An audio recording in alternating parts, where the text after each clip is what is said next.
So I find that there's a ton of talk right now in the world with my friends, with my family, my neighborhood about sex and about what sex is.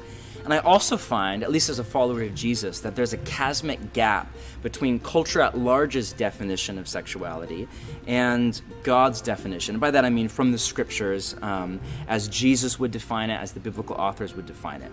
So basically, as I read it, culture at large defines sex as recreational play between two consenting adults. So it's just physical, it's just the biological coupling of two bodies for sexual release. And what's the big deal? As long as it's between two consenting adults, if it's mutually pleasurable, I mean, what in the world is the big deal? It's just play for grown-ups. And then the church often comes along and says, all right, here's all the rules. Here's where you can do it and here's where you can't do it. But they buy into culture's definition of what sex is. And then basically say, well, you can do it, but only in marriage. And oh, by the way, only marriage between a man and a woman, not a man and a man or a woman and a woman. And to most of us, that's just nonsensical. If you're not a follower of Jesus, you hear that and you think, what kind of crazy, uneducated, traditional, outdated thing is that? That makes no sense. But reality, we have to get behind it to the definition of what sex is. So as I read the scriptures, as I read the teachings of Jesus, here's how I understand sex. In Genesis chapter 2, the word echad is used, that in sexuality, two people become echad, or it can be translated one flesh. This is a graphic, weighty word that basically means, when it's put together with this word flesh, fused together at the deepest level. That in sex, a man and a woman come together and are fused together at the deepest level. It is the bonding of two people into one entity, body and soul, physical and spiritual, because there's no way to bifurcate the two. So it's actually a much higher view of sex than culture's. Culture basically says, hey, it's just play, it's just biological, what's the big deal? God says, whoa, whoa, whoa, no, it's way more than that. It's two people who become one entity and then over and over again enjoy and express love for one another through sexuality.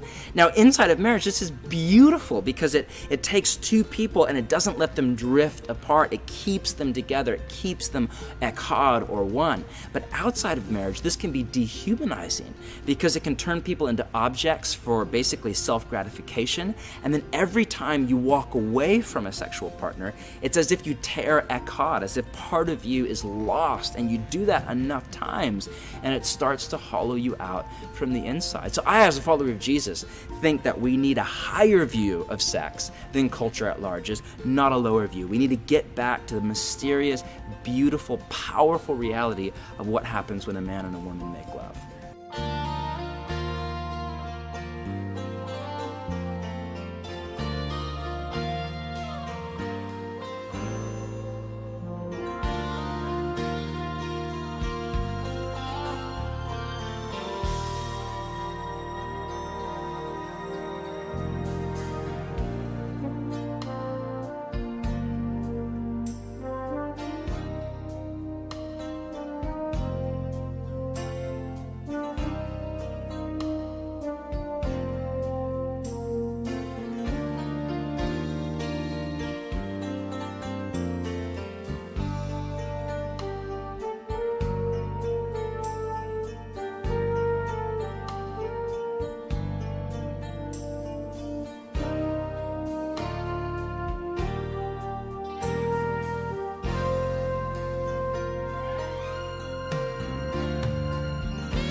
seems to me that the vast majority of us, at least myself, have a crystal clear idea of what marriage is. It's this idea of a man and a woman relationship for life.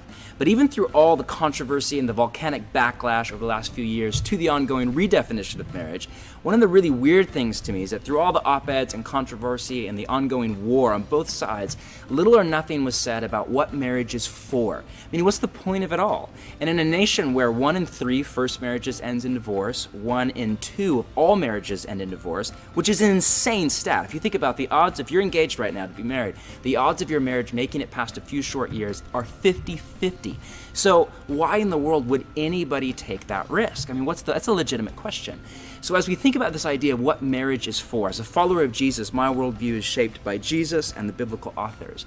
And when I read in Genesis 1 and 2, we read about kind of the proto-humans, Adam and Eve, and the first marriage of all time, and there's this iconic line, for this reason a man leaves his father and mother and is united to his wife, and the two become one flesh. It's the first marriage of all time. And it's really interesting, if you read the story behind that statement, for this reason, you see a laundry list of reasons for marriage. For example, you see friendship. We read that it's not good for the man to be alone, that we were created for relationship. Secondly, you read what I would call gardening. There was this Garden of Eden, this world that was raw and untamed and wild and in need of ruling, of help, of a man and a woman to come together and to rule over it, to make something of it. And it's way too much work for one person. Adam needed help. He needed Eve. He needed a partner to do what God had put in his heart before. So obviously this is core, this is vital to what marriage is all about, a man and a woman coming together around something larger than themselves. If the point of your marriage is your marriage, it will self-destruct. If the point of your relationship is your relationship, it's only a matter of time until the wheels come off, because marriage was made by God to exist for something so much larger than itself. So you have friendship, you have gardening, you have sexuality. Obviously, we were created as sexual beings as part of how God made us, and marriage is the venue to express and enjoy our sexuality. You have family, you have that line, be fruitful and multiply. It's going to take more than one man and woman to rule over the earth. It's going to take all of the human race.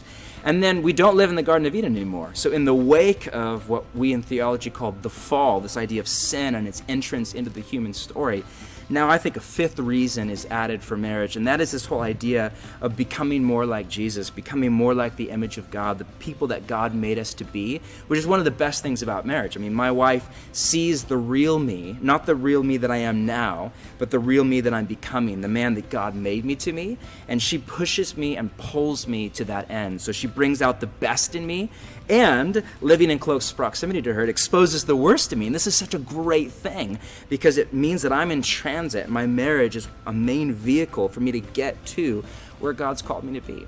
So those are kind of 5 reasons that I see theologically for marriage. The problem is, that's not why most of us get married. Most of us get married to be happy. But happiness is the byproduct of a healthy marriage. It's not the reason for. So if we go into marriage chasing after happiness, all that does is prime us at best for disillusionment and at worst for a 50-50 divorce rate. But if we go in chasing after friendship and gardening and sexuality and family and to become more like Jesus, then that sets us up for a little bit of the Garden of Eden.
Angela Zatopek, a 25-year-old blonde beauty from Houston, Texas, beat out 35 other contestants on NBC's matchmaking series Ready for Love to win her man, 31-year-old bachelor Ben Patton, a hospital CEO from Dallas, Texas. But Zatopek says it was her decision to stay a virgin until she marries that became a major focus on the show. I recently sat down with Angela, who told me that when she first arrived on the Ready for Love set, her dating coach told her that her virginity was a problem and would hurt her chances at winning a proposal. She told me, I'm not sure how Ben's going to feel about you. Ben is the bachelor I was there for, because he's looking for a modern day woman, and the physical part is so important for a relationship. So essentially she was saying you couldn't be a modern day woman unless you were willing to sleep with these guys. Exactly, yes. It's sad that women are under the impression in that way to hear those things that you need to do that, because you don't need to do that to get the guy. I was the only virgin on the cast out of 36 women, so. Wow. That's kind of sad. No, I mean, I'm no better than anyone else just because I made that choice. We're all sinners. Zatopek became a Christian at 16 and made the decision to save the ultimate intimacy for one man, her husband. She hopes her decision inspires a new generation of young women to stay sexually pure before marriage. They were taking me back to wardrobe, and this little girl who was 12 years old broke through security, and she just came to me with tears down her face, and she said, I just want to let you know I'm waiting too until I'm married. And she was like, I'm scared. I'm scared to tell my friends or tell boys my choice. And she was only 12. Yeah, and that broke my heart.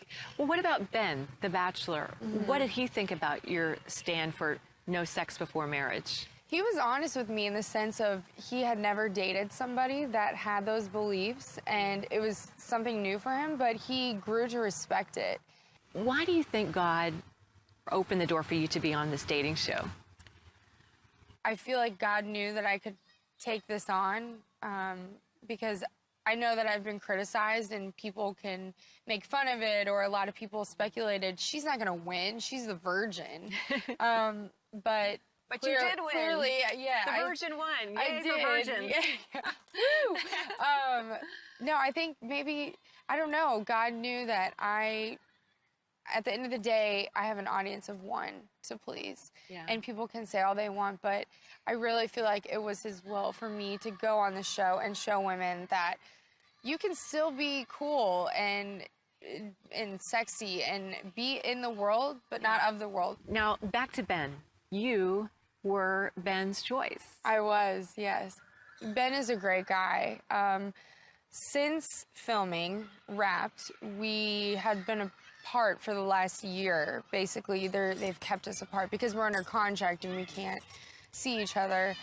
Being apart in that year, not being able to see each other a ton, we really got to talk on the phone a lot and have a lot of heart-to-heart conversations. And I just knew that it wasn't who God had for me at the end of the day. I know God has somebody great out there for me. So, and I still held on to my values, and that's why you wait. That's why you wait. Yeah. Today, Angela's happily single and working on a new line of jewelry called the One Love Collection. She's also finishing a book about her upbringing as well as dating and why it's important to guard your heart and wait until marriage for sex. Why is it so important for women to wait and not give themselves away? I just truly believe that through waiting and preserving that for your marriage and for your husband, God will just bless you. I just think it's an awesome testimony to be able to stand there on the day that you say I do and say, baby, I waited for you. I told all those other guys no. And just, I waited. Wendy Griffith, CBN News.